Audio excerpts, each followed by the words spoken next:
2차 세계대전 당시에 여러분 그때 독일인에 의해서 강제 수용소에서 심한 고통을 당했던 우리 코리 덴붐이라고 하는 분을 아마 기억할 거예요. 이 코리 덴붐 여사가 이제 감옥에서 나와 가지고 자유의 몸을 얻고 나서 그런 이야기를 했습니다. 우리를 향해서 당신이 세상을 바라보면 고통스러울 것이다. 그런데 당신이 당신 내면을 바라보면 우울해질 것이고, 그런데 당신이 예수님을 바라보면 쉼을 얻게 될 것이다. 이게 무슨 얘기입니까? 살아가면서 어디에 초점을 맞추느냐가 중요하다는 겁니다. 그분은 힘든 고문과 큰 치욕스러운 경험 때문에 환경 자체가 어땠습니까? 세상 자체가 말 그대로 고통스러웠죠. 그런 고통을 겪다 보면 마음은 어떤가요? 우울해지죠. 무슨 인생에 기댈 것이 낙이 보이겠습니까? 미래가 보이겠습니까? 그런데 예수님을 바라보니까 예수님으로 인해서 쉼을, 회복을 얻게 되었다는 거죠. 무엇을 말하고 있습니까? 여러분 한 주간 살아오시면서 여러분 세상을 보면 희망적이고 기대가 되기보다는 그 삶의 여러 가지 무게 앞에 고통스러운 부분들이 존재하지 않습니까?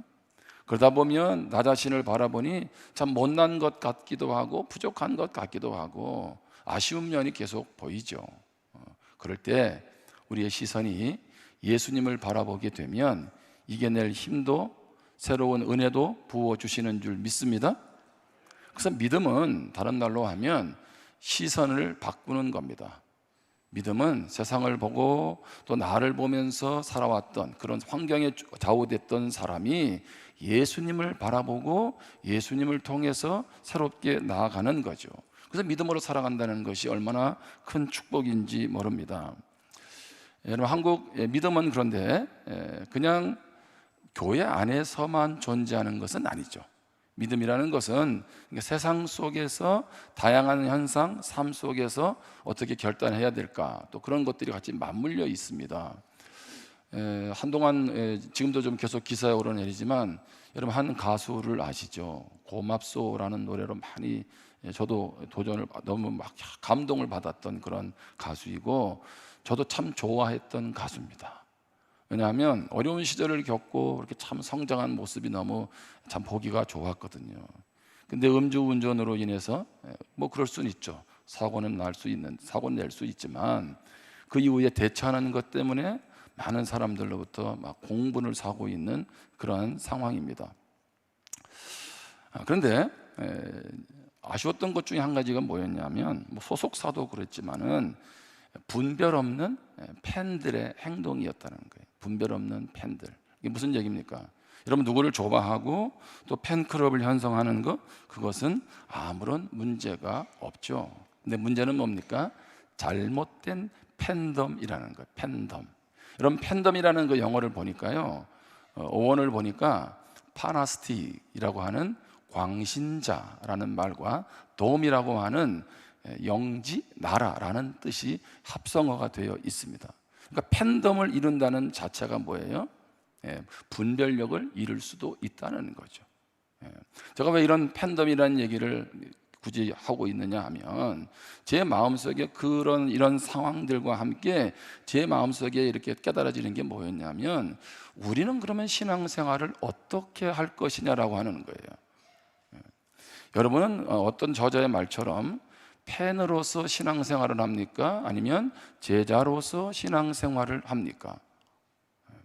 팬덤이라고 하는 것, 자칫하면 예수님을 팬으로 따라가다 보면 어떻게 할 수 있어요? 무분별하게 지지할 수가 있다는 거죠. 여러분 신앙생활은 분별을 하지도 않고 제대로 모르고 그냥 맹목적으로 믿고 하는 것이 신앙생활이 아닙니다. 그래서 베레아교회 성도들의 모습은 우리들에게 중요한 귀감이 되죠. 사도행전 17장 11절입니다. 베레아에 있는 사람들은 데살로니가에 있는 사람들보다 더 너그러워서 간절한 마음으로 말씀을 받고 이것이 그러한가 하여 날마다 성경을 상고함으로. 자, 베레아 교회 성도들이 얼마나 말씀을 대할 때 간절한 마음으로 집중했는지를 알 수 있죠. 아울러서 그들은 날마다 성경을 상고했다고 합니다. 여기서 성경을 상고했다는 건 뭐냐면 성경의 본래 의미가 무엇인지를 살폈다는 것입니다. 자, 강대상에서 설교한다고 무조건 아멘 하시면 안 돼요. 그렇죠? 때로는 우리가 아멘 할 때 남을 미워하라고 하는 것에서 아멘 하면 안 되잖아. 그렇죠? 용서하라는 것에 대해서 아멘 하면 되지만, 여러분, 우리가 신앙생활 하면서 이단들을 많이 경계해야 된다고 합니다. 맞아요. 경계해야 되죠. 근데 이단들은 무엇을 사용합니까? 그들이 말하는 신앙을 위해서 성경을 사용합니다. 자, 그런데 성경을 사용하는데 뭐예요? 자기들의 입맛대로 사용하는 게 문제죠. 저는 교회 안에 보면 많은 성도들에게 이단성을 발견하게 됩니다. 이 말을 잘 기억하세요. 여러분, 죄송한 얘기지만 우리 교회에도 이단성을 가진 성도들이 많습니다. 이건 무슨 얘기입니까? 자, 하나님의 말씀이 우리에게 선포되고 여러분이 말씀을 읽고 말씀을 연구해도 하나님의 뜻 가운데 분별하고 행동하지 않고 말씀을 내 입맛대로 섭취하고 내가 원하는 쪽으로 말씀을 인용하고 적용한다면 이단하고 뭐가 다를까요? 여러분, 우리가 말씀을 배워야 하고 말씀 안에 바로 서야 되는 이유가 거기에 있는 거예요. 그냥 성경을 얘기한다고 그게 신앙적이냐? 아닐 수 있다는 겁니다. 저는 우리 안에 그렇게 말씀의 앞에서 스스로 믿음을 계속 돌아보지 않으면 전혀 하나님의 뜻과 관계없이 나아갈 수 있다는 거죠. 주중에 어떤 성도님이 이야기를 하더라고요. 자기가 어느 교회 다니는 권사님하고 요즘에 만나고 있대. 일하는 것 때문에. 그런데 이 권사님이요, 점집을 그렇게 즐긴다는 거예요. 그리고 그 점집에 점을 치는 사람이 너무 영험하다는 거죠. 너무 잘 맞춘다는 거죠. 궁금한 분 있으면 제가 알려드릴게요. 뭘 얘기하고 있습니까? 그래서 우리 교회 집사님이 그분에게 복음을 전해주려고 하는데 안 들으려고 한다는 거지. 영적으로 닫혀 있는 거죠. 여러분, 권사님도 예수님을 제대로 모르고, 그렇죠? 직분만 받을 수 있잖아. 목사도 구원받지 않고 말씀 전할 수 있거든요. 여러분, 그런 면에서 우리는 늘 말씀 앞에서 하나님이 뭘 말씀하시고 어떻게 믿음 생활을 해야 되는지를 점검하고 가야 된다는 겁니다. 제가 지난주에 이어서 오늘 그래서 믿음에 대해서 얘기하죠. 우리는 보이는 것이 아니라 믿음으로 사는 사람이라고 그랬어요. 한 주간 그렇게 사셨어요? 내 환경 때문에 좌지우지 되셨어요? 아니면 보이지 않는 하나님을 신뢰하고 믿음으로 사셨습니까? 목사님, 저는 믿음이 성장하고 싶은데 어떻게 하면 좋을까요? 어디 가면 될까요? 어디 가기는 어딜 가요? 말씀을 가까이 하면 되죠. 아멘? 그리고 그 말씀을 경험하면 믿음이 자라가죠. 아멘? 그럼 그렇게 하셨느냐고. 뿐만 아니라 내 믿음이 자라기도 하지만 때로는 연약하면서 주저앉을 때도 있잖아. 그래서 그때 공동체가 중요하다는 것을 지난주에 나누었습니다. 나눈 것이 아니라 여러분이 그렇게 살아내기를 주님의 이름으로 축복합니다. 오늘은 다 알고 있는 내용이기도 하고요, 또 우리가 믿음이 견고해지기 위해서 반드시 거쳐야 될 세 가지 과정을 나누려고 합니다. 첫 번째는요, 믿음은 고백되어야 합니다. 그렇죠? 자, 로마서 10장 9절 10절입니다. 내가 만일 내 입으로 예수를 주로 시인하며 또 하나님께서 그를 죽은 자 가운데서 살리신 것을 네 마음에 믿으면 무엇을? 구원을 받으리라.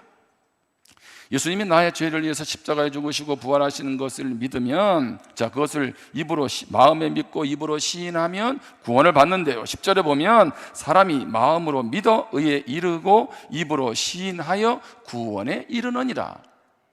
여러분, 마음으로 믿고 입으로 시인하면 구원에 이른다고 합니다. 그러면 마음 따로 입 따로입니까? 그렇지 않죠. 이것은 두 개인 것 같지만 하나입니다.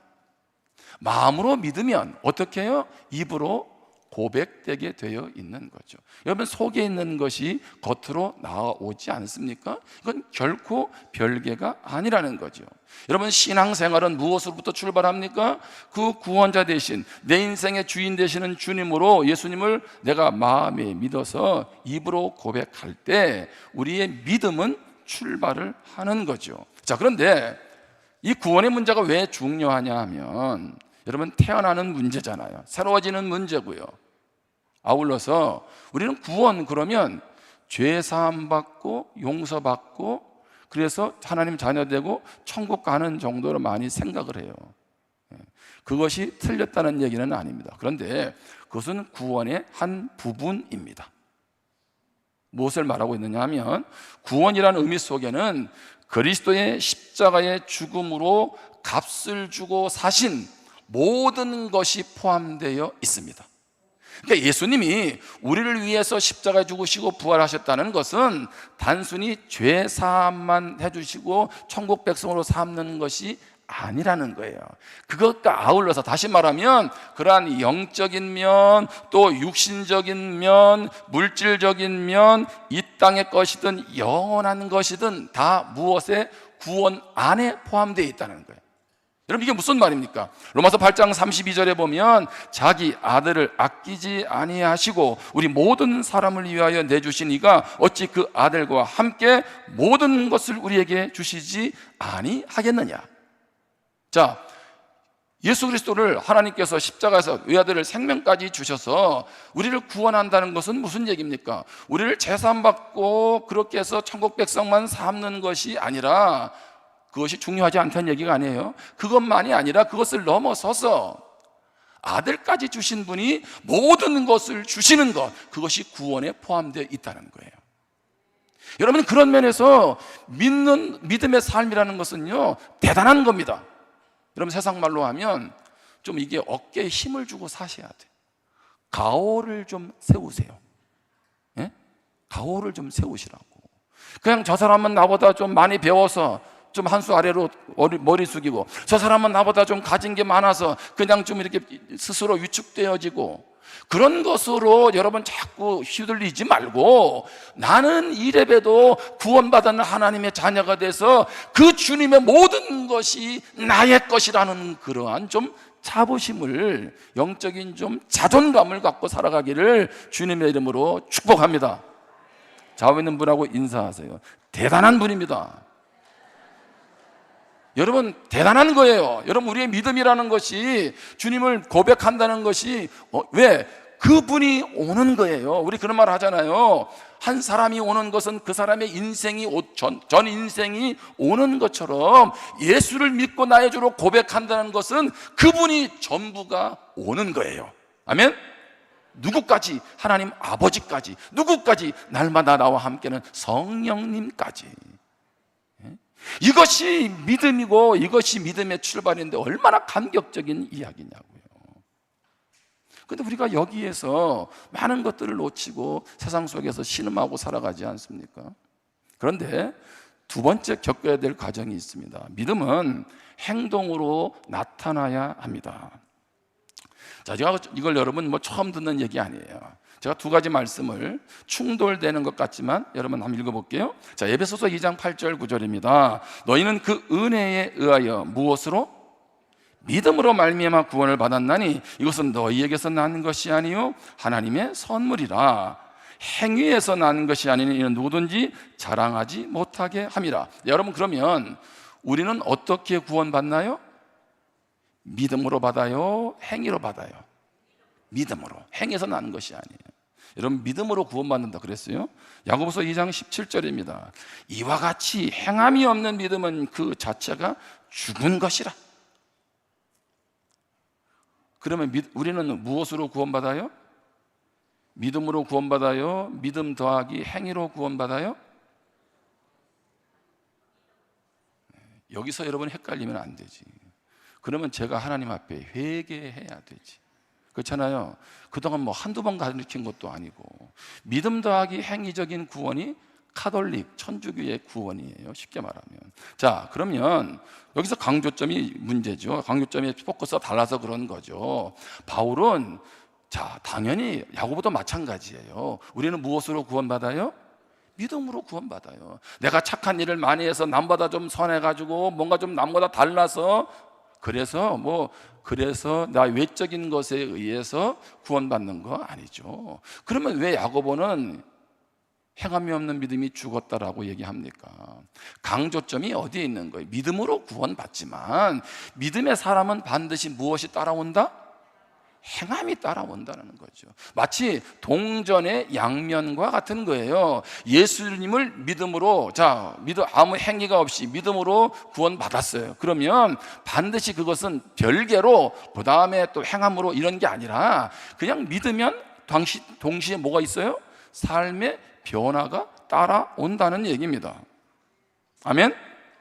이것은 충돌되는 것 같지만 그렇지 않죠. 왜? 야고보가 보니까 믿음으로 의롭게 됐는데 왜 그렇게 살아가느냐는 거죠.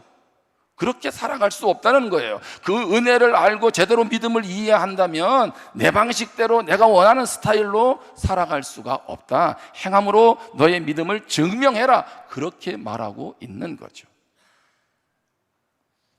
여러분, 우리는 제가 이제 요즘에 이렇게 사가족들하고 일대를 하다 보면 이제 그런 얘기를 합니다. 왜 이제야 예수를 믿었을까라고 물어보면 그분들이 그런 얘기를 해요.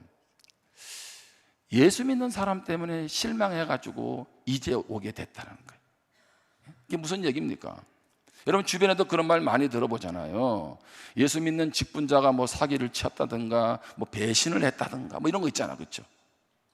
그러니까 신앙이 들어오기 전에 믿는 사람들의 모습 때문에 아하, 예수 믿어도 별거 없다, 이렇게 아예 단정을 짓는 거죠. 이런 매스컴을 통해서도 뭐 교회에 대한 부정적인 기사들이 얼마나 많이 나고 있습니까? 여러분, 그렇게 보면 복음을 전파하는 데 있어서 가장 큰 장애물이 뭘까요? 따라합시다. 믿는 사람들. 그게 누구예요? 나 자신이지. 예? 여러분, 세상을 뭐라 할 것도 없어요. 여러분, 세상은 원래 그런 거죠. 그래서 주님이 뭐라 그랬어요? 세상이 교회 안에 빛이다, 소금이라고 말한 적이 없어요. 그렇죠? 너희가 믿는 우리가 세상의 빛이라 소금이라고 했지, 세상이 교회를 밝히는 빛이다, 소금이다라고 한 적이 없다고요. 세상의 빛이라는 얘기는 세상이 어떻다는 얘기예요? 어둡다는 얘기죠. 죄가 난무한다는 얘기죠. 세상의 소금이 되라는 얘기는 무슨 얘기입니까? 부패해 있다는, 죄의 그런 것들로 인해서 온상이 되어 있다는 거죠. 그러니 너희들이 소금처럼 그런 것들을 좀 정결하게 하라, 뭐 이런 것 아니겠습니까? 뭐 어렵게 생각하지 않아도 되잖아요. 어느 순간에 우리가 복음의 장애물이 되고 있다는 겁니다. 그렇다면 왜 믿음의 사람들에게 있어서 이런 부끄러운 모습이 나타날까요? 오늘 말씀이 방금 전에 나눈 것처럼 예수님을 믿는다는 고백은 있는데 삶이 따라주지 않는다는 거죠.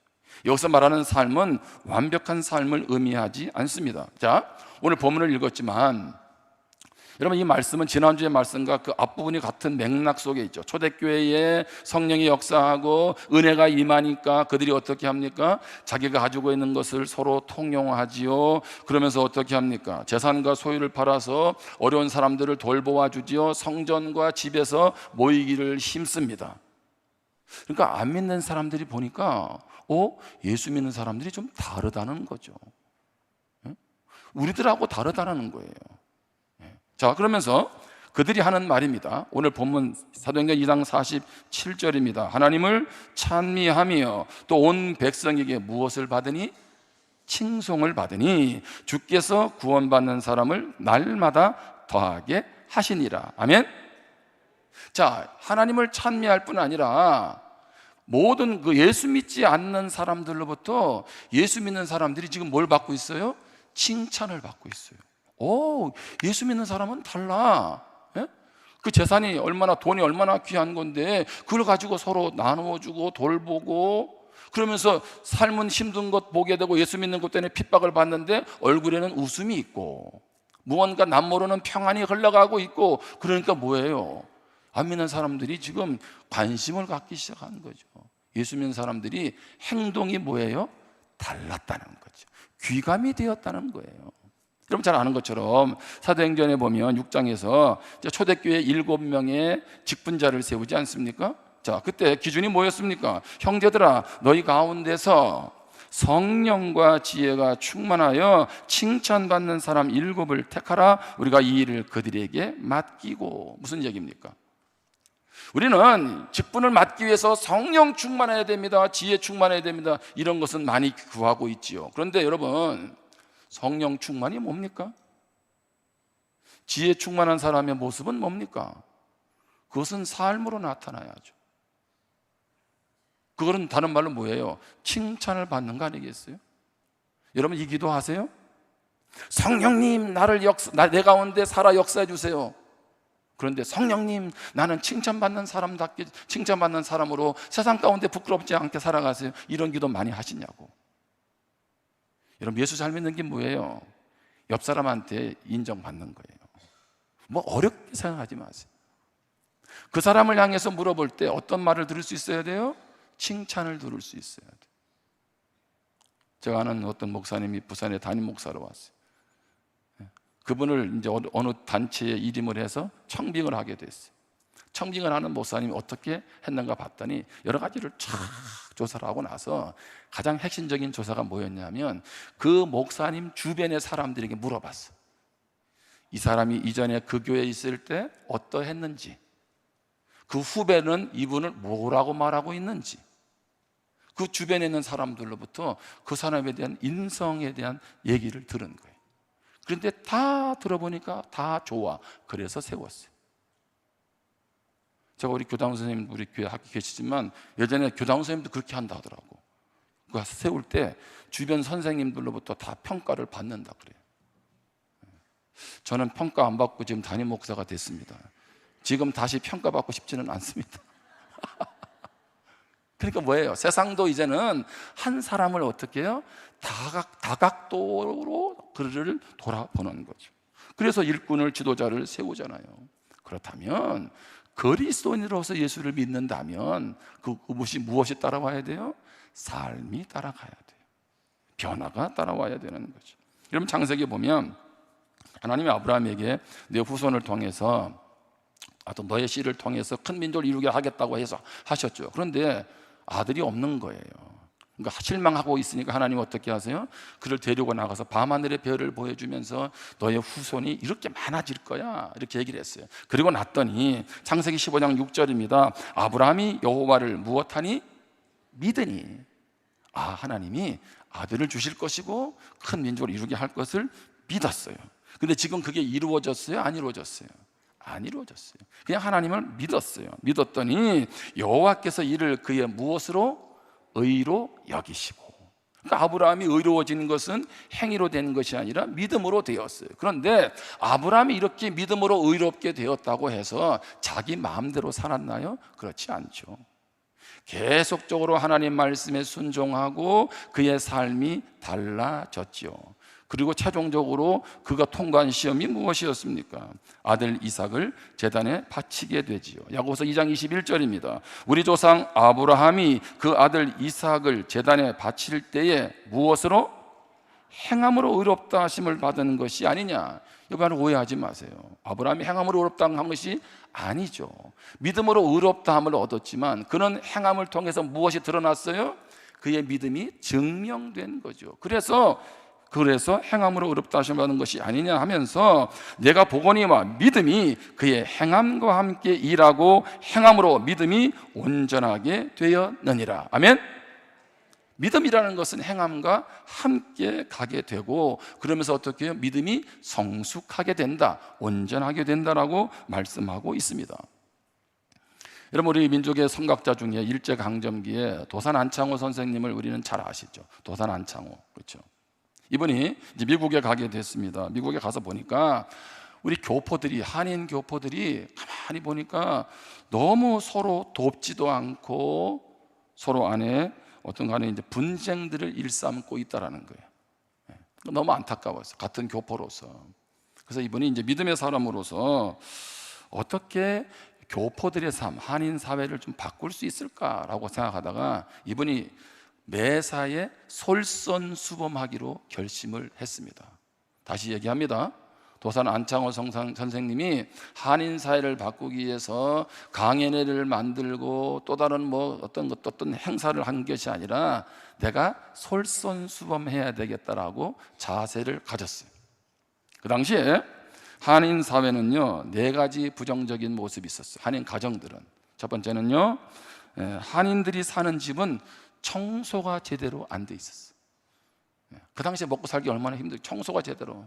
두 번째는요 집 바깥이 너무 지저분한 거예요. 여러분 외국 TV나 영화 같은 데 보면 그분들은 잔디도 잘 가꾸고 정원도 잘 가꾸잖아. 근데 한인들의 정원은 이게 엉망진창인 거예요.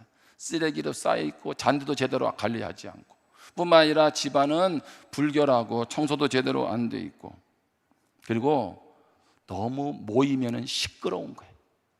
집안에서도 옆집이 있는데도 시끄럽고. 그래서 이분이 뭘 했냐면 이제 그때부터 한인들이 사는 집 앞에 가서 청소를 시작한 거예요. 한인들이 사 앞에 누가 보든 안 보든 한인들 집 앞에를 청소를 하고, 정원들이 너무 엉망이고 지저분하면 정원을 막 자기가 직접 가꾸어 주기 시작하고, 심지어는 어느 집에 들어가서는 청소도 해주고 집안도 청결하게 해주고. 그랬더니 한인들이 달라지기 시작한 거예요. 그래서 미국 사람들이 그거를 보고 우리 도산 안창호 선생님에게 건물을 기증을 합니다. 그 건물이 최초의 미국의 한인 회관이 되었어요. 뿐만 아니라 그 건물이 최초의 한인 교회가 되었습니다. 뭘 말하고 있습니까? 내가 이 한인 사회를 바꿔야 되겠다. 그래서 어떻게 해요? 큰 조직을 만들어서 캠페인을 하고 대대적으로 돈을 들여서 아니었어요. 그죠? 자기 한 사람이 솔선수범하면서 한인 사회가 바뀌어진 거예요. 여러분, 신앙생활은 그렇게 하는 겁니다. 오늘 행동이 달라져야 된다, 믿음은 삶으로 드러나야 된다라고 하니까 자꾸 크고 거창한 걸 생각하는데, 아니요. 내 말 한마디부터, 내 옆 사람을 대하는 것부터 뭔가를 하나하나씩 여러분들이 바꾸어 가면 되는 거죠.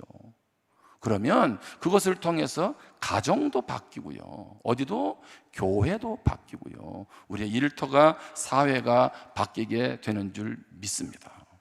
믿음은 고백이죠. 근데 고백을 넘어서 믿음은 무엇으로? 행동으로 나타나야 돼요. 마지막으로 세 번째, 믿음은 연단이 있습니다.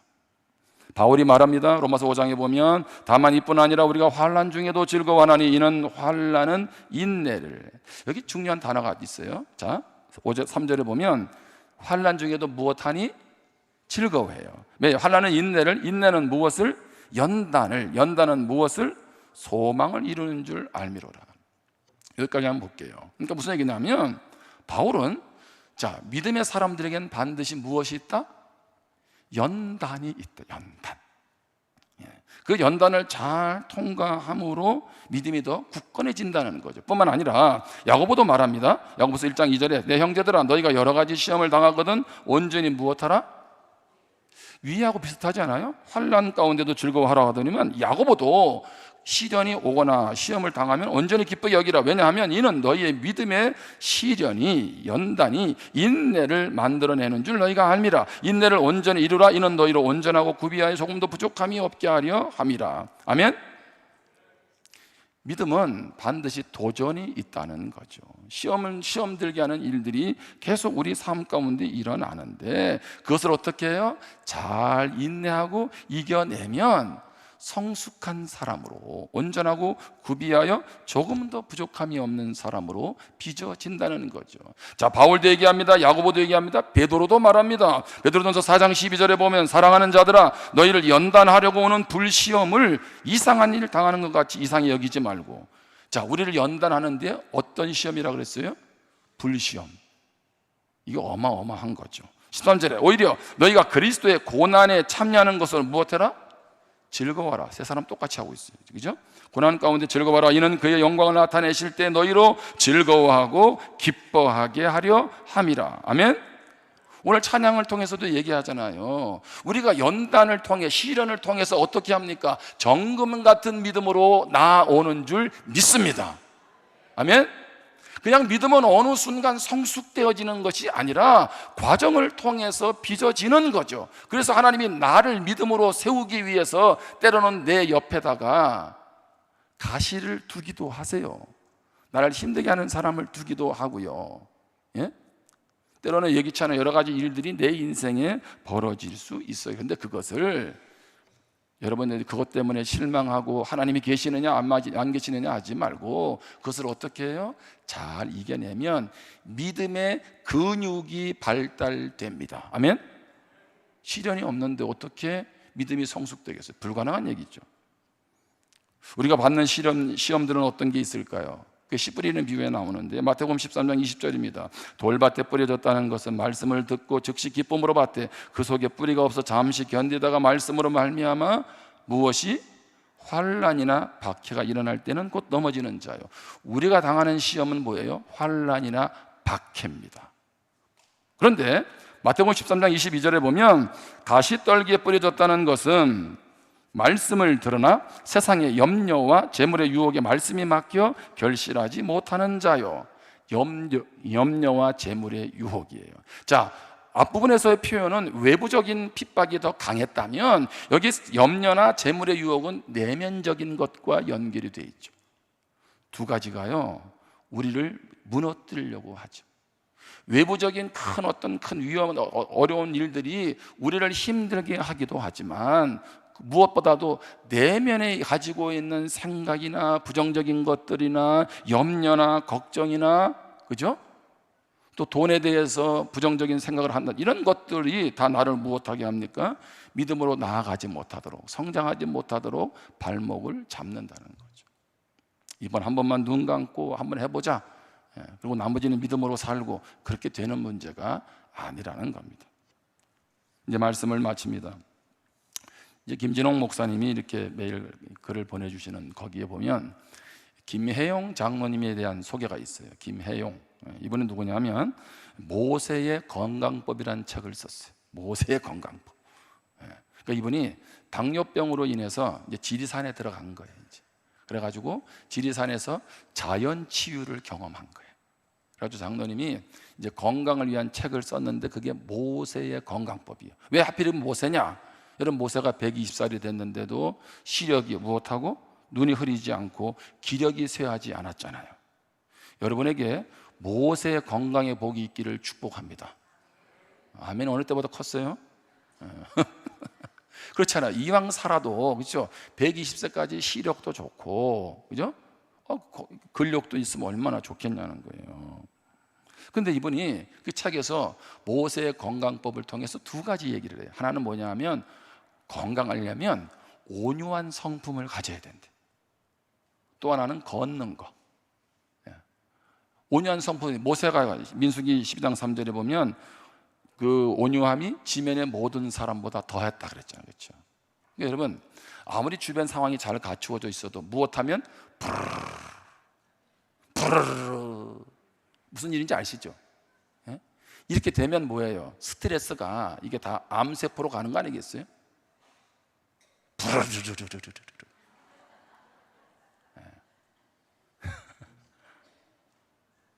저는 한 성과를 할까요? 안 할까요?